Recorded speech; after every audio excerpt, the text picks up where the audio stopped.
ಹರೇ ರಾಮ. ಕರುಣ ರಸದ ಕೋಡಿ ಬರೆಯುವ ಕಟಾಕ್ಷದ ಪರತತ್ವ ಬರುಪವ ಆಲಾಪದ ವರಪುಣ್ಯಮಯ ಶರೀರದ ನಿರಾಭಾರಿ ಗುರುಬಿರಲಿ ಎನ್ನ ಮಾನಸದೆ, ಸದ್ಗುರುಬಿರಲಿ ಎನ್ನ ಮಾನಸದೆ.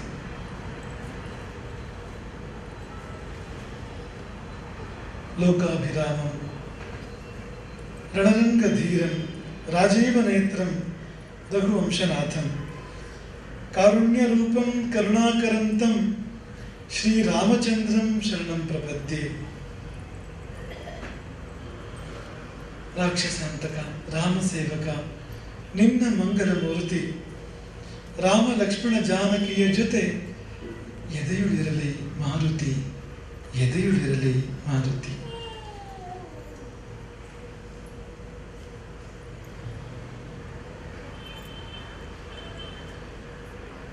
ಕೋಟಿ ದೇವರಿಗೆ ಸಮ ನೀ ಪುಣ್ಯಕೋಟಿ, ಮಾತೆಯರ ಮಾತೆ ನಿನಗಾರಿಹರು ಸಾಟಿ. ಹಾಲೂಡಿದ ಅಮ್ಮನಿಗೆ ಹಾಲೂಡಿದವಳು, ಅನ್ನವಿತ್ತಿಹ ಅನ್ನ ಬೀಯುವ ನೆಲಕ್ಕೆ ಅನ್ನ ಬಿತ್ತವಳು.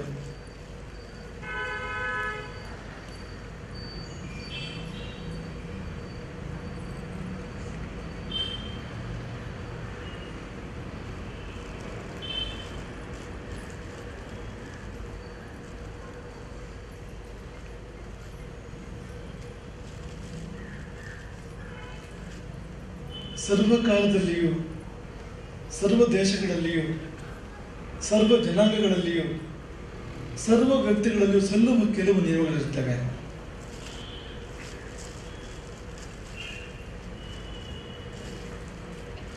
ಅಂಥದ್ದೊಂದು ಆತ್ಮನಃ ಪ್ರತಿಕೂಲಾನಿ ಪರೇಶಾನ್ ನ ಸಮಾಚರೆ. ಯಾವುದು ನನಗಹಿತವೋ, ಯಾವುದು ತನಗೆ ತೊಂದರೆಯೋ ಅದನ್ನು ಬೇರೆಯವರಿಗೆ ಮಾಡಬೇಡ. ಈ ನಿಯಮಕ್ಕೆ ದೇಶದ ಮಿತಿ ಇಲ್ಲ, ಮತದ ಮಿತಿ ಇಲ್ಲ, ವ್ಯಕ್ತಿಯ ಮಿತಿ ಇಲ್ಲ, ಕಾಲದ ಮಿತಿ ಇಲ್ಲ, ಏನಿಲ್ಲ. ನೀನು ಯಾವ ಮತದವನಾದ್ರೇನು, ಯಾವ ದೇಶದವನಾದ್ರೇನು, ಯಾವ ವಯಸ್ಸಿನವನಾದ್ರೇನು, ಯಾವ ಲಿಂಗವಾದ್ರೇನು, ಜಾತಿ ಆದ್ರೇನು, ಯಾವುದು ನಿನಗೆ ಹಿಂಸೆಯೋ, ಯಾವುದು ನಿನಗೆ ಪೀಡೆಯೋ ಅದನ್ನು ಬೇರೆಯವರಿಗೆ ಮಾಡಬೇಡ. ಜಟಾಯುವಿನ ಮಾತ್ರ ಬರ್ತದೆ. ಸೀತೆಯನ್ನು ಅಪಹರಿಸಿ ಒಯ್ಯುವ ರಾವಣನಿಗೆ ಜಟಾಯು ಹೇಳಿದ್ದು, ಯಥಾ ಆತ್ಮನಸ್ತಥಾನ್ಯೇಷಾಂ ದಾರ ರಕ್ಷ್ಯಾ ನಿಶಾಚನ. ಒಂದು ವೇಳೆ ಮಂಡೋದರಿಯನ್ನು ಯಾರು ಅಪಹರಿಸೋದು ನಿನಗೆ ಅನಿಸ್ತದೆ. ರಾವಣನಿಗೆ ಜಟಾಯು ಕೇಳಿದ್ದು, ಒಂದು ವೇಳೆ ಮಂಡೋದರಿಯನ್ನು ಯಾರಾದರೂ ಅಪಹರಿಸಿದ್ರೆ ನೀನು ಒಪ್ತೀಯ ಅದನ್ನು? ಅವನು ಬಿಟ್ಟು ಹೋಗ್ಬೇಕಾಗಿತ್ತು ರಾವಣ ಆ ಮಾತಿಗೆ. ಯಥಾ ಆತ್ಮನಃ ತಥಾ ಅನ್ಯೇಷ ದಾರ ರಕ್ಷಾ ನಿಶಾಚರ ನಿಶಾಚರ ಅಂತ ಮಾತು ಅದು. ಮಂಡೋದರಿ ನೆನಪು ಮಾಡಿಕೊಡ್ತಾನೆ. ಈ ಸ್ಥಿತಿಯಲ್ಲಿ ಮಂಡೋದರಿ ಇದ್ರೆ ನಿನಗೆ ಅನಿಸ್ತದೆ. ಯಾಕೆಂದ್ರೆ ಆತ್ಮನಃ ಪ್ರತಿಕೂಲಾನಿ ಪರೇಶಾನ್ ನ ಸಮಾಚರೆ. ಈಗ ಗೋವಿನ ವಿಷಯಕ್ಕೆ ಬನ್ನಿ. ನಾವೇನ್ ಮಾಡ್ತಾ ಇದ್ದೇವೆ? ನಾವೀಗ ಗೋವಿಗೆ ಏನ್ ಮಾಡ್ತಾ ಇದ್ದೇವೋ ಅದು ನಮಗೆ ಆದರೆ ಒಪ್ಪಿಗೆಯ? ಈ ಪ್ರಶ್ನೆ ಆಳುವವರಿಂದ ಆರಂಭಿಸಿ ಸಾಮಾನ್ಯ ಮನುಷ್ಯರವರಿಗೆ ನಮಗೆ ನಾವು ಕೇಳ್ಕೊಳ್ಬೇಕಾದ ಪ್ರಶ್ನೆ. ಬದುಕಿರುವಾಗ ನಾವು ಹೇಗೆ ಗೋವನ್ನು ನಡೆಸ್ಕೊಳ್ತೇವೆ, ಹಾಗೆ ನಡೀಲಿಕ್ಕೆ ನಾವು ಸಿದ್ಧರಿದ್ದೇವೆ. ಈಗ ನಮ್ಮ ತಾಯಿ ನಮಗೆ ಕೊಡಬೇಕಾದ ಹಾರನ್ನು ಯಾರೋ ಅಪಹರಿಸ್ಕೊಂಡ್ರು ಏನು ಅನ್ಸುತ್ತೆ? ಅಲ್ಲಿಂದ ಪ್ರಾರಂಭ. ಆದ್ರೆ ಗೋವು ಹೇಗೆ ಅಂದ್ರೆ ತನ್ನ ಕರುವಿಗೆಷ್ಟು ಬೇಕೋ ಅದಕ್ಕಿಂತ ಮಿಗಿಲಾದ ಹಾಲನ್ನು ಇಟ್ಕೊಂಡಿರ್ತದೆ. ಅದು ಪೋಷಣೆ ಚೆನ್ನಾಗಿದೆ. ಆದರೆ ಅದರ ಮೇಲೆಯೂ ಕರುವಿಗೂ ಇಲ್ಲದಂತೆ ಮಾಡಿ ನಾವು ಹಾಲು ತಗೊಳ್ತೇವೆ. ಅಲ್ಲಿಂದ ಪ್ರಾರಂಭಿಸಿ ಗೋವನ್ನು ನಾವು ಹೇಗೆ ಕಟ್ಟುತ್ತೇವೆ, ಹೇಗೆ ಪೀಡಿಸ್ತೇವೆ, ಹೇಗೆ ಆಹಾರ ಕೊಡ್ತೇವೆ, ಎಂಥ ವ್ಯವಸ್ಥೆ ಕೊಡ್ತೇವೆ ಗೋವಿಗೆ, ಇದೆಲ್ಲವನ್ನು ಎಣಿಸಿದ್ರೆ ನಾವು ಇದಕ್ಕೆ ಸಿದ್ಧರಿದ್ದೇವ? ನಾವು ಹಿಂದೆ ಗೋಯಾತ್ರೆ ಗೋ ಸಂಸ್ಕೃತಿಗಳಲ್ಲಿ ಆಡಿದ ಮಾತನ್ನು ನೆನಪಿಸ್ಕೊಡ್ತೇವೆ. ನಮ್ಮ ವ್ಯವಸ್ಥೆ ಹೇಗಿದೆ ಅಂದರೆ, ನಮ್ಮ ಗೋವುಗಳು ಉತ್ತಮ ತಳಿಯಲ್ಲ, ಅವುಗಳಲ್ಲಿ ದೊಡ್ಡ ಗುಣ ಇಲ್ಲ. ಹಾಗಾಗಿ ವಿದೇಶದಿಂದ ತಳಿಗಳಂತಂದು ಸಂಕರ ಮಾಡಿ ಅವುಗಳನ್ನು ಬೆಳೆಸೋದಿಲ್ಲಿ. ಜೆರ್ಸಿ, ಹೋಲ್ಸ್ಟೀನ್ ಇಂಥದ್ದನ್ನು ಇಲ್ಲಿ ಬೆಳೆಸೋದು ಅಂತ ನಮ್ಮ ಸರ್ಕಾರ ಹೇಳಿತು, ನಮ್ಮ ವಿಜ್ಞಾನಿಗಳು ಕೂಡ ಹೇಳಿದರು. ನಾವು ಕೋಲೆ ಬಸವನ ತಲೆ ಆಡಿಸಿದ್ರು ಅದಕ್ಕೆ ಅಂತ. ಆದರೆ ಇದೇ ಸರ್ಕಾರ, ಇದೇ ವಿಜ್ಞಾನಿಗಳು ನಾಳೆ ಒಂದು ದಿನ ಈ ಭಾರತದ ಮನುಷ್ಯತ್ವವೂ ಚೆನ್ನಾಗಿಲ್ಲ, ಹಾಗಾಗಿ ಅಲ್ಲಿಂದಲೇ ತಂದು ಮಾಡಿದ್ರು ಒಳ್ಳೇದು ಅಂತಂದ್ರೆ ನಾವು ಒಪ್ತೇವೆ. ಅದನ್ನು ನಮ್ಗೇನು ಅನಿಸ್ಬೋದು ಅಂತ. ಬಿಳಿಯರ ತಳಿನ ಅಲ್ಲಿಂದ ತರೋಣ, ಇಂಗ್ಲೆಂಡಿಂದ ಅಮೇರಿಕದಿಂದ ತರೋಣ, ಈ ಮದುವೆ ಗಿದ್ವೆ ಇದೆಲ್ಲ ಬೇಡ, ಇಂಜೆಕ್ಟ್ ಮಾಡಿಬಿಡೋಣ, ಮುಗಿದೋಯ್ತು ಅಂತ. ಅದೇ ತಳಿ ಬೆಳೆದಿ ಅಂತ ಆಗ್ಬೋದಾ ಅಂತ. ಆತ್ಮನ ಪ್ರತಿಕೂಲ ಪರೇಶಾಂ ನ ಸಮಾಚಾರೇ. ನಮಗಾಗದ್ದನ್ನು, ನಮಗೆ ಸಲ್ಲದ್ದನ್ನು, ನಾವು ಒಪ್ಪದ್ದನ್ನು ಗೋವಿಗೆ ನಾವು ಹೇಗೆ ಮಾಡ್ತಾ ಇದ್ದೇವೆ? ಹಗಲನ್ನದ ರಾತ್ರಿ ಅನ್ನೋದೇ ಕಟ್ಟಿಡ್ತೇವೆ, ಎಂಜಿಲು ಹಾಕ್ತೇವೆ, ಅರೆಹೊಟ್ಟೆ ಹಾಕ್ತೇವೆ, ದಂಡಿಸ್ತೇವೆ, ಅಕಾರಣವಾಗಿ ದಂಡಿಸ್ತೇವೆ, ಅದಕ್ಕೆ ಸಲ್ಲಬೇಕಾದನ್ನು ಕಿತ್ಕೊಡ್ತೇವೆ, ಅದರದ್ದೇ ಅದನ್ನು ಎಲ್ಲವನ್ನೂ ಮಾಡ್ತೇವಲ್ವ. ಈ ಒಂದು ಮೆಟ್ಟು ಭೂಮಿ ಬಿಟ್ಕೊಡ್ತೇವೆ ನಾವು, ನಮ್ಮ ನೆಲ 1 ಇಂಚು ನೆಲ ಬಿಟ್ಕೊಡ್ತೇವೆ ನಾವು, ಸುಪ್ರೀಂ ಕೋರ್ಟ್ವರೆಗೆ ಓಡಾಡ್ತೇವೆ ನಾವು. ಆದರೆ ಗೋಮಾಳದ ಭೂಮಿ ಎಲ್ಲವನ್ನೂ ನುಂಗಿ ಆಗಿದೆ ಮನುಷ್ಯ, ಯಾವುದು ಬಾಕಿ ಇಲ್ಲ. ಅದು ಇಂಚು ಅಡಿ ಎಕರೆ ಅಲ್ಲ, ಸಾವಿರಾರು ಹೆಕ್ಟೇರ್ಗಳು, ಲಕ್ಷಾಂತರ ಹೆಕ್ಟೇರ್ಗಳ ಭೂಮಿಯನ್ನು ಮನುಷ್ಯ ನುಗ್ಗಿದ್ದಾನೆ. ಹಾಗೆ ಗೋವಿಗೆ ನಾವು ಯಾವ ಅಂತ್ಯ ಕೊಡ್ತೇವೆ? ಈಗ ಮದುವೆ ಆದಾಗ ಮಾರಿಬಿಡೋದು ಗೋವನ್ನ, ಅವನೇನು ಮಾಡ್ತಾನೋ ಗೊತ್ತಿಲ್ಲ, ಅಥವಾ ಗೊತ್ತಿದೆ ಏನು ಮಾಡ್ತಾನೆ ಅಂತ, ಆದರೂ ಮಾರಿಬಿಡ್ತೇವೆ. ಈ ನಮಗೂ ಹೀಗೆ ಆದರೂ ಆಗ್ಬೋದು. ಈ ನಮ್ಮ ತಾಯಿ ಅಂದ್ರೂ ಕೂಡ ಸ್ವಲ್ಪ ದೂರ ಆಯ್ತು. ಮದುವೆ ಆದ ತಾಯಿಯನ್ನು ಮಾರಬಹುದು ಅಂದ್ರೆ ಮಾರಬಹುದು ಅನ್ನೋ ಭೂಪತಿಗಳು ಸಿಗ್ಬೋದು ಇವತ್ತು. ಈ ನಮ್ಮನ್ನೇ ಮಾರಿದರೆ ಹೇಗೆ ಅಂತ, ನಮಗೆ ವಯಸ್ಸಾದಾಗ ನಮ್ಮ ಮಕ್ಕಳು ನಮ್ಮನ್ನೇ ಮಾರಿದರೆ ಹೇಗಿರುತ್ತದೆ? ಆಗ್ಬೋದಾ ಇದು?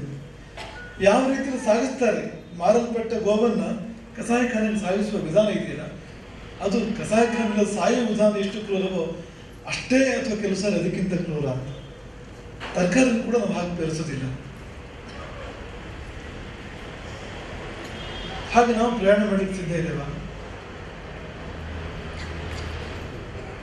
ಇನ್ನು ಅದಕ್ಕೆ ಎಂಥ ಸಾವು ಬರ್ತದೋ ಅಂಥ ಸಾವನ್ನು ನಾವು ಊಹೆ ಮಾಡೋಕ್ಕೆ ಸಾಧ್ಯ ಇಲ್ಲ.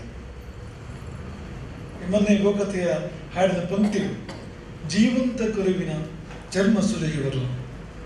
ಜೀವ ಇದ್ದಾಗಲೇ ಚರ್ಮ ತೆಗಿತಾರೆ, ಯಾಕೆಂದ್ರೆ ಆ ಚರ್ಮ ಚೆನ್ನಾಗಿ ಬರ್ತದೆ ಅಂತ. ಆ ಚೆನ್ನಾಗಿ ಬಂದೇನೋ ಬರದೇ ಇರೋದು, ಇಂಥ ಹಿಂಸೆಯಿಂದ ಬಂದಿರುವಂಥದ್ದು. ಅದು ಜೀವ ಇದ್ದಾಗ ಬಂದರೆ ಚರ್ಮದ ಗುಣಮಟ್ಟ ಜಾಸ್ತಿ ಅಂತ ಒಂದವರ ಕಾನ್ಸೆಪ್ಟ್. ಅದು ಇದರಲ್ಲಿ ಇಷ್ಟಲ್ಲ, ಇದರ ಒಂದು ಅಂಶವನ್ನಾದರೂ ಕೂಡ ಸಹಿಸಲಿಕ್ಕೆ ನಾವು ಸಿದ್ಧ ಇದ್ದೇವೆ. ಒಂದು ಕಾಲ ಇತ್ತು ನಮ್ಮ ದೇಶದಲ್ಲಿ, ಎಂಥ ಕಾಲ ಅಂದರೆ ನಮ್ಮ ಮನೆಯ ಸದಸ್ಯರನ್ನು ನಾವು ಹೇಗೆ ನೋಡ್ತೇವೋ ಗೋವುಗಳನ್ನು ಕೂಡ ಹಾಗೆಯೇ ನೋಡುವ ಕಾಲ ಇತ್ತು. ಈ ಮನೆಯಲ್ಲಿ ಮಗು ಹುಟ್ಟಿದ್ರೆ ಹೆಸರಿಡ್ತೇವೆ ನಾವು, ಹಾಗೆ ಗೋಶಾಲೆಯಲ್ಲಿ ಒಂದು ಕರು ಹುಟ್ಟಿದ್ರು ಕೂಡ ಹೆಸರಿಟ್ಟು ಅದಕ್ಕೆ ಹೆಸರು ಹೇಳಿ ಕರೆದು ಅಷ್ಟು ಪ್ರೀತಿಯಿಂದ ಒಂದು ದಿನ ಅದು ಬರೋಕ್ಕೊಂದು ಅರ್ಧ ಗಂಟೆ ತಡವಾದರೆ ಹುಡುಕಿ ಸಿಗದಿದ್ರೆ ಹೋಗಿ ಗುರುಗಳ ಬಳಿಯಲ್ಲೋ ಜ್ಯೋತಿಷಿಗಳ ಬಳಿಯಲ್ಲೋ ಹೋಗಿ ಕೇಳಿ ಮನೆಗೆ ಕರು ಬಂದಿಲ್ಲ, ಹಸು ಬಂದಿಲ್ಲ, ಏನಾಯ್ತು, ಎಷ್ಟು ಆತಂಕ, ಎಷ್ಟು ಪ್ರೀತಿ, ಎಷ್ಟು ಕಾಳಜಿ ಅದು. ಹಿಂದೆಲ್ಲ ಹಳ್ಳಿ ಕಡೆಯಲ್ಲಿ 2ನೇ ಪ್ರಶ್ನೆ ಅದು, ಆರೋಗ್ಯವಾ ಅಥವಾ ಆರಾಮ ಅಂತ ಕೇಳಿದ ಮೇಲೆ ಹಳ್ಳಿ ಕಡೆಯಲ್ಲಿ 2ನೇ ಪ್ರಶ್ನೆ ಗೋವುಗಳದ್ದು. ಗೋವುಗಳು ಹೇಗಿದ್ದಾರೆ ಅಥವಾ ಹಾಲು ಹೇಗಿದೆ, 2ನೇ ಪ್ರಶ್ನೆ ಅದು. ಇದೊಂದು ಕಾಲ ನೆನಪಿಸ್ತೇವೆ. ನಮ್ಮ ಬಾಯಿ ಕೇಳದೇ ಇರುವಂಥದ್ದೆಲ್ಲ ನಮಗೆ ಇದು ಭರತ ಮಾಡಿದ ಶಪಥ ನೆನಪಿಸ್ತೇವೆ. ಅದನ್ನು ಭರತ ಮಾಡಿದ ಶಪಥ. ಭರತನನ್ನ ಕೌಸಲ್ಯ ಸಂಶಯ ಪಟ್ಬಿಟ್ಲು, ನೀನು ಸೇರಿದೆಯೇ, ಅಣ್ಣನನ್ನು ಕಾಡಿಗೆ ಕಳುಹಿಸುವ ಸಂಚಲನ ನೀನು ಸೇರಿದೆಯೇ ಅಂತ ಸಂಶಯ ಪಟ್ಬಿಟ್ಲು ಕೌಸಲ್ಯ. ಅದಲ್ಲ ಅಂತ ಹೇಳ್ತಾನೆ, ನಾನು ಆ ಸಂಚಲನ ಇಲ್ಲ, ಒಂದು ವೇಳೆ ಇದ್ರೆ ಇಂತಿಂಥ ಪಾಪ ಬರಲಿ ಅಂತ ಶಪಥಗಳನ್ನು ಮಾಡ್ತಾನೆ.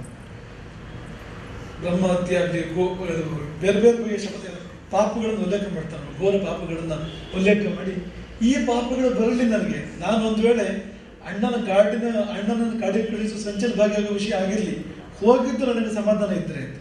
ಅಣ್ಣ ಕಾಡಿಗೆ ಹೋಗಿದ್ದು ನನಗೆ ಒಪ್ಪಿಗೆ ಇದ್ರೆ ಯಸ್ಯ ಆರ್ಯ ಅನುಮತೇ ಗತಃ ಅಂತ ಒಪ್ಪಿಗೆ ಇದ್ರೆ ಇಂತಿಂಥ ಪಾಪಗಳು ಬರಲಿ. ಅದರಲ್ಲಿ 2 ಉಲ್ಲೇಖಗಳು ಹೀಗೆ ಬರ್ತವೆ. ಒಂದು,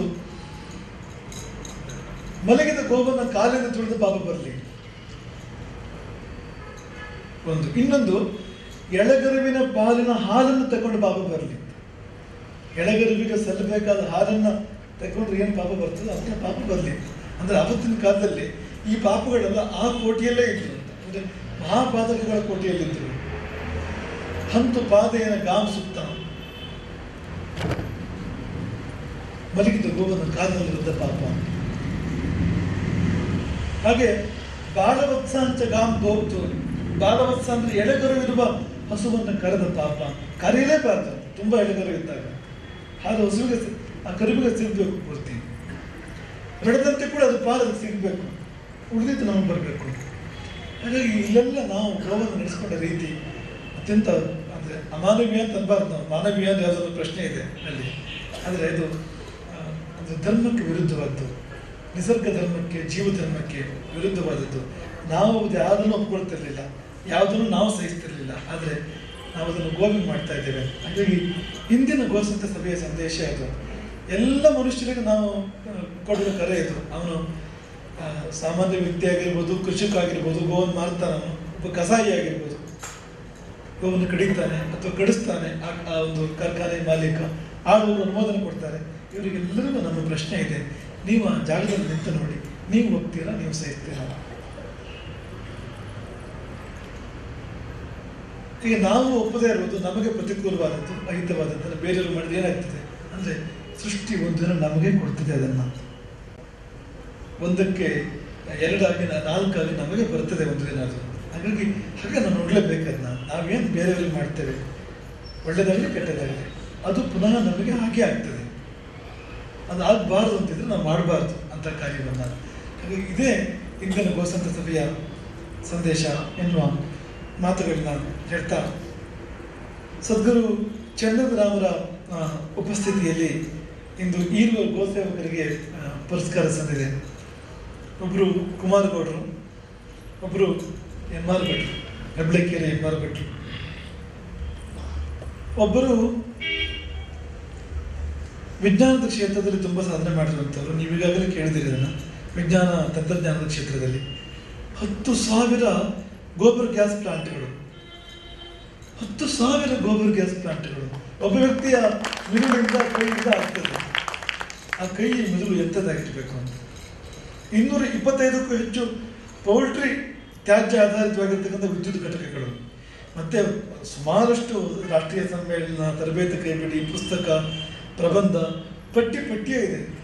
ತಂತ್ರಜ್ಞಾನ ವಿಜ್ಞಾನದ ಕ್ಷೇತ್ರದಲ್ಲಿ ಮಹಾ ಸಾಧನೆ ಮಾಡಿರ್ತಕ್ಕಂಥ ಕುಮಾರಗೌಡರು ನಮ್ಮವರೇ, ನಮ್ಮ ಜೊತೆಯಲ್ಲಿ ಇರುವಂಥವರು. ಹಾಗೆ ಇನ್ನೊಬ್ಬರು ಎಂ.ಆರ್. ಭಟ್ರು ಹಳ್ಳಿಯಲ್ಲಿ, ಕಡತೊಕ್ಕ ಒಂದು ಹಳ್ಳಿ, ಹೊನ್ನಾವರ ತಾಲೂಕಿನ ಒಂದು ಹಳ್ಳಿ ಕಡತೊಕ್ಕ. ಆ ಹಳ್ಳಿಯಲ್ಲಿ ಅವರು ಅಲ್ಲಿಯೇ ಒಂದು ಗ್ರಾಮದಲ್ಲಿ ಮೌನವಾಗಿ ಮೂಲೆಯಲ್ಲಿ ಕುಳಿತು ಗೋಸೇವೆಯನ್ನು ಮಾಡ್ತಾ ಇದ್ದಾರೆ. ಅದರ ಮೂಲಕ ಸುತ್ತಮುತ್ತಲ ಎಲ್ಲರಿಗೂ ಗೋವಿನ ಗಂಧವನ್ನು ಪಸರಿಸ್ತಾ ಇದ್ದಾರೆ ಅವರು ಅಂತ. ಇದು ಹೇಗಿದೆ ಅಂದರೆ ಪರಂಪರೆ ಮತ್ತು ವಿಜ್ಞಾನ ಎರಡಕ್ಕೂ ಒಟ್ಟು ಸೇರಿ ಸಮ್ಮಾನ. ಪರಂಪರೆ ವಿಜ್ಞಾನ ಎರಡಕ್ಕೂ ಒಟ್ಟು ಸೇರಿ ಸಮ್ಮಾನ. ಅದು ಗೋಸೇವೆಗಾಗಿ ಒಂದು ಕಡೆಯಿಂದ ಪರಂಪರೆಯೂ ಗೋಸೇವೆ ಮಾಡ್ತಾ ಇದೆ, ಪಾರಂಪರಿಕವಾಗಿರ್ತಕ್ಕಂಥ ಗೋಸೇವೆ ಎಂ.ಆರ್. ಭಟ್ರು ಸ್ವತಃ ಸಾಕೋದು ಮತ್ತು ಗವ್ಯೋತ್ಪನ್ನಗಳನ್ನು, ಸಿಹಿಯಾದ ಉತ್ತಮವಾಗಿರ್ತಕ್ಕಂಥ ಗವ್ಯೋತ್ಪನ್ನಗಳನ್ನ ಜನರಿಗೆ ತಲುಪಿಸುವಂಥದ್ದು, ಗೋವುಗಳಿಗೆ ತೊಂದರೆ ಆದ ಚಿಕಿತ್ಸೆ ಕೊಡುವಂಥದ್ದು, ಗೋವುಗಳಿಗೆ ಬಹಳ ಹತ್ತಿರ ಮಠದ ಗೋಸೇವಾ ಕಾರ್ಯಗಳಲ್ಲಿ ಭಾಗವಹಿಸುವಂಥ ಇದೆಲ್ಲ ಮಾಡಿರ್ತಕ್ಕಂಥವ್ರು. ಬಹಳ ಅಂದರೆ ಮಠದ ತುಂಬ ಹತ್ತಿರ ಇರ್ತಕ್ಕಂಥವ್ರು ಎಲ್ಲ ಅರ್ಥದಲ್ಲೂ ಕೂಡ. ಅದು ಪರಂಪರೆ, ಇದು ವಿಜ್ಞಾನ, ಎರಡೂ ಸೇರಿ ಮಾಡ್ತಾ ಇರೋದು ಗೋಸೇವೆ. ಈ ಸಭೆಯ ಸಂದೇಶ ಎಷ್ಟು ಚೆನ್ನಾಗಿದೆ ನೋಡಿ. ಒಂದು ಆ ತುದಿ, ಒಂದು ಈ ತುದಿ. ಈ ಸಭೆಯಲ್ಲಾದರೂ ಕೂಡ ಪರಂಪರೆ ಅಂದರೆ ಆ ತುದಿ, ವಿಜ್ಞಾನ ತಂತ್ರಜ್ಞಾನ ಅಂದರೆ ಈ ತುದಿ, ಎರಡೂ ಸೇರಿ ಈ ಗೋಸೇವೆ ಮಾಡ್ತಾ ಇರ್ತಕ್ಕಂಥ. ಎರಡೂ ಇರೋದು ಗೋವಿನ ಮಡಿಲಿನಲ್ಲಿ. ಇದಕ್ಕೆ ಮಡಿಲು, ಮಡಿಲು, ಗೋವಿನ ಮಡಿಲಿನಲ್ಲಿ ಎರಡೂ ಇದೆ. ಈರುರನ್ನು ಹೃದಯಾಂತರದಿಂದ ಹಾರೈಸ್ತೇವೆ. ಒಬ್ಬರು ಪಕ್ವ ವಯಸ್ಸಿನವರು, ಇನ್ನೊಬ್ಬರು ಯುವಕರು. ಅಲ್ಲೂ ಕೂಡ ಒಂದು ಕಾಂಟ್ರಾಸ್ಟ್ ಇದೆ ಅಲ್ಲೂ ಕೂಡ ಅಂತ. ಹಾಗಾಗಿ ಆ ಎರಡು ಧ್ರುವಗಳು ಒಂದೇ ಕಡೆ ಸೇರಿದೆ. ಆ ಸೇರಿದ ಧ್ರುವಕ್ಕೆ ಗೋವು ಅಂತ ಹೆಸರು. ಗೋಸೇವೆಯನ್ನು ಇರುವರು ಇನ್ನೂ ಬಹಳ ಚೆನ್ನಾಗಿ ಮಾಡಿಕೊಂಡು ಬರುವಂತೆ ನಾವು ಅವರು ಒಟ್ಟಾಗಿ ನಿಂತು ಗೋಸೇವಾ ಕಾರ್ಯ ಮುಂದುವರಿಸಂತೆ ಆಗಲಿ ಎನ್ನುವ ಆಶಂಸೆ ಮಾಡ್ತೇವೆ. ಚಂದ್ರನಾಥ್ಜಿಯವರ ಪ್ರಬುದ್ಧ ಮಾತುಗಳನ್ನು ಕೇಳಿದ್ರೆ ನೀವು, ಒಂದು ಗುರುವಿನ ಪರಿಚಯ ಆಗೋದಲ್ಲಿ, ಒಂದು ಗುರುವಿನ ಪರಿಚಯ, ಮಠ ಎಷ್ಟು ದೊಡ್ಡದು, ಎಷ್ಟು ಶಾಖೆಗಳಿದೆ, ಎಷ್ಟು ಆಸ್ತಿ ಇದೆ, ಎಷ್ಟು ಸಾವಿರ ಲಕ್ಷ ಶಿಷ್ಯರು ನಡ್ಕೊಳ್ತಾರೆ, ಇದರ ಮೇಲಲ್ಲ. ಗುರುವಿನ ನುಡಿ ಏನು, ಸಾಧನೆ ಏನು ಅಂತ, ಅವರಿಂದ ಆದ ಒಳ್ಳೆಯದೇನು ಸಮಾಜಕ್ಕೆ ಅಂತ, ಇವುಗಳು ಮಾನದಂಡವಾಗಿರ್ತವೆ. ಅವ್ರ ಮಾತುಗಳನ್ನು ಕೇಳ್ತಾ ಇದ್ದಾರೆ. ನೀವು ಎಷ್ಟು ಸಮಾಧಾನದ ಪ್ರಬುದ್ಧವಾದ ಮಾತುಗಳನ್ನು ಇವತ್ತು ಅವರು ಆಡಿದ್ದಾರೆ. ಚಂದನ್ ರಾಮ್ಜಿ ಅಂದರೆ ಪರಿಮಳ ಬಂತು ಆಗಲೇ ಅದರದ್ದು ಅಂತ, ಹೆಸರೇ ಹಾಗೆ. ಚಂದನಕ್ಕೂ ಸಂತನಿಗೂ ವ್ಯತ್ಯಾಸ ಏನಿಲ್ಲ. ದೃಷ್ಟಂ ದೃಷ್ಟಂ ಪುನರಪಿ ಪುನಶ್ಚಂದನಂ ಚಾರುಗಂಧಂ ಒಂದು ಸುಭಾಷಿತ. ದೃಷ್ಟಂ ದೃಷ್ಟಂ ಮತ್ತೆ ತೈದಾಗಲು, ಒಂದ್ಸಾರಿ ಅಲ್ಲ ಅಂತ, ಪದೇ ಪದೇ ತೈದಾಗಲು. ಪುನರಪಿ ಪುನಃ ದೃಷ್ಟಂ ದೃಷ್ಟಂ ಪುನರಪಿ ಪುನಃ ಚಂದನಂ ಚಾರುಗಂಧಂ. ಚಂದನಕ್ಕೆ ಚಾರುಗಂಧ, ಶ್ರೇಷ್ಠವಾದ ಪರಿಮಳ. ಸಂತರ ಬದುಕು ಹೇಗಿರ್ತದೆ, ಅವರು ಹುರಿದು ಸಮಾಜಕ್ಕೆ ಬೆಳಕು ಕೊಡ್ತಾರೆ, ಅವರು ತೆಗೆದು ಸಮಾಜಕ್ಕೆ ಪರಿಮಳವನ್ನು ಕೊಡ್ತಾರೆ. ಅಂತಹ ಸುಗಂಧದ ಹೆಸರಿನ ಸುಗಂಧದ ಸಂತ ಚಂದನ್ ರಾಮ್ಜಿ ಅವರ ಆಗಮನವನ್ನು ನಾವು ಹರ್ಷಪೂರ್ವಕವಾಗಿ ಸ್ವಾಗತಿಸ್ತಾ, ಮತ್ತೆ ಪುನಃ ಅದನ್ನು ಹೇಳ್ಬೇಕಾಗ್ತದೆ. ಚಂದನ ಅನ್ನುವಾಗ ಅವ್ರ ಹೆಸರಲ್ಲಿ 2 ಪಾಲ್ ದನ ಇದೆ ಅಂತ. 3 ಅಕ್ಷರದ 2 ಅಕ್ಷರ ಇರೋದೇ ಅದು, 2 ಹಾಗಾಗಿ ಗೋಮಾತೆ ಕೂಡ ಹಾಗೆ. ಸುಮ್ಮನೆ ಅನ್ಸುತ್ತೆ ಕೈ ಹೀಗನ್ನಿ, ನಿಮ್ಮ ಕೈ ಪರಿಮಳ ಆಗ್ತದೆ, ಸುಮಾರು ಗೊತ್ತಿರ್ತದೆ ಪರಿಮಳ ಅಂತ, ಸುಗಂಧ ಅದು. ಹಾಗೆ ಚಂದನ್ ರಾಮ್ಜಿ ಅವರನ್ನು ನಾವು ಆಗ್ರಹಿಸ್ತೇವೆ. ನಾವು ನೀವು ಜೊತೆಯಲ್ಲಿ ಗೋಸೇವೆ ಮಾಡೋಣ, ಸಮಾಜವನ್ನು ಕಟ್ಟೋಣ, ಗೋವಿನ ಮೂಲಕವಾಗಿ, ಗೋ ಆಧಾರಿತವಾಗಿ ಸಮಾಜವನ್ನು ಕಟ್ಟೋಣ ಎನ್ನುವ ಒಂದು ಮಾತುಗಳನ್ನು ಹೇಳಲಿಕ್ಕೆ ಇಷ್ಟಪಡ್ತೇವೆ. ಇವತ್ತು ತುಂಬ ಶ್ರೇಷ್ಠವಾದ ದಿನ ಕೂಡ ಹೌದು. ಇವತ್ತು ತುಳಸಿ ಜಯಂತಿ, ತುಳಸಿದಾಸರ ಜಯಂತಿ ಇವತ್ತು. ಎಂಥ ಸಂತ ತುಳಸಿದಾಸರು ಅಂದರೆ, ರಾಮಚರಿತ ಮಾನಸದ ಮೂಲಕ ರಾಮಾಯಣವನ್ನು ಇನ್ನೊಂದ್ಸರ್ತಿ ಜಾಗೃತಗೊಳಿಸಿರ್ತಕ್ಕಂಥ ಮಹಾಸಂತ ತುಳಸಿದಾಸರು. ಅದೇನು ಪರಂಪರೆ, ಪೀಠ ಮತ್ತೊಂದು ಅಂತ ಹಿನ್ನೆಲೆ ಇದ್ದವರಲ್ಲ ಅವರು. ಆದರೆ ಇಂಥ ಹಿನ್ನೆಲೆಗಳು ಬಹಳ ಕಡಿಮೆ ಇತ್ತು. ಅದ್ರ ಹಿನ್ನೆಲೆ ರಾಮನೇ ಇದ್ದ, ಹನುಮಂತನೇ ಇದ್ದ, ಮತ್ತಿನ್ನೇನು ಬೇಕು ಹೇಳಿ. ಅವರು ನಾಡನ್ನೇ ಪರಿವರ್ತನೆ ಮಾಡಿದರು, ಪ್ರತಿ ಕ್ರಾಂತಿಯನ್ನು ಮಾಡಿದರು ಅವರು. ಇವತ್ತು ನೀವು ಉತ್ತರ ಭಾರತಕ್ಕೆ ಹೋಗಿ ರಾಮಾಯಣ ಅಂದರೆ ಅವ್ರಿಗೆ ಒಂದೇ ಗೊತ್ತು, ತುಳಸಿ ರಾಮಾಯಣ ಮಾತ್ರ. ನೀವು ವಾಲ್ಮೀಕಿ ರಾಮಾಯಣ ತಗೊಳ್ಳೋದು ಇದು ಯಾವುದನ್ನು ಕೇಳ್ತಾರೆ ಅಂತ. ಆ ಪ್ರಮಾಣದಲ್ಲಿ ಸಮಾಜವನ್ನು ಬದಲಾಯಿಸಿರ್ತಕ್ಕಂಥ ಮಹಾನುಭಾವ, ರಾಮಭಕ್ತಿಯನ್ನು ಪ್ರಚರಿಸಿರ್ತಕ್ಕಂಥ ಮಹಾನುಭಾವ. ಅವರ ನೆನಪನ್ನು ರಾಮಚಂದ್ರ ಪ್ರಮಾಣ ಮಾಡ್ತಿದ್ರೆ ಹಾಗೆ ತುಳಸಿದಾಸರ ನೆನಪನ್ನು. ಹಾಗಾಗಿ ಅವರ ನೆನಪನ್ನು ಮಾಡ್ತಾ ಮತ್ತೊಮ್ಮೆ ಚಂದನ್ಜಿ ಅವರಿಗೆ ಅದೇ ಮಾತುಗಳನ್ನು ಪುನಃ ಹೇಳ್ತಾ, ಮುಂದೆ ಅಂಥ ದಿನಗಳಿದ್ದಾವೆ. ಸಂತರು ಒಟ್ಟಾಗಿ ಗೋಸೇವೆ ಮಾಡ್ತಕ್ಕಂಥ ದಿನಗಳಿದ್ದಾವೆ. ಈ ಗೋ ಆಂದೋಲನ ಶತಮಾನಗಳಿಂದ ನಡೀತಾ ಇದೆ. ಆದರೆ ಇನ್ನೂ ಕೂಡ ಅದು ಪೂರ್ಣ ಸಫಲತೆ ಸಿಕ್ಕಿಲ್ಲ, ಸಿಗಬೇಕು ಅದಕ್ಕೆ. ಅದಕ್ಕಾಗಿ ನಾಡನ್ನು ನಾವು ಬದಲು ಮಾಡಬೇಕು. ಆ ಕಾರ್ಯದಲ್ಲಿ ನಾವು ಒಟ್ಟಿಗಿರೋಣ ಎನ್ನುವ ಮಾತುಗಳು ಹೇಳ್ತೇವೆ. ಮತ್ತು ನಿಮಗೆಲ್ಲರಿಗೂ ಶುಭವನ್ನು ಕೊಡ್ತೇವೆ. ಮತ್ತು ನೀವು ಯಾವುದನ್ನು ಶುಭ ಅಂತ ಅಂದ್ಕೊಳ್ತೀರೋ ಆ ಶುಭವನ್ನು ಗೋವಿಗೆ ಮಾಡಿ. ಮತ್ತು ನಿಮಗೆ ಯಾವುದು ಮುದ್ದಾನ ಬೇಡವೋ, ಪೀಡೆಯೋ ಅದು ಗೋವಿಗೆ ನೀವು ಮಾಡಬೇಡಿ, ಮತ್ತು ಯಾರು ಮಾಡೋಕ್ಕೂ ಬಿಡಬೇಡಿ, ಬೇರೆಯವ್ರು ಮಾಡೋಕ್ಕೂ ಕೂಡ ಅವಕಾಶ ಕೊಡಬೇಡಿ. ಆ ಸಂದೇಶವನ್ನು ಹೊತ್ತು ಸಾಗಿ ಎಲ್ಲರಿಗೂ ಗೋಮಾತೆಯ ದಯೆಯಿಂದ, ರಾಮನ ದಯೆಯಿಂದ ಕ್ಷೇಮ ಉಂಟಾಗಲಿ ಅಂತ ಮನೆ ಹರೇ ರಾಮ.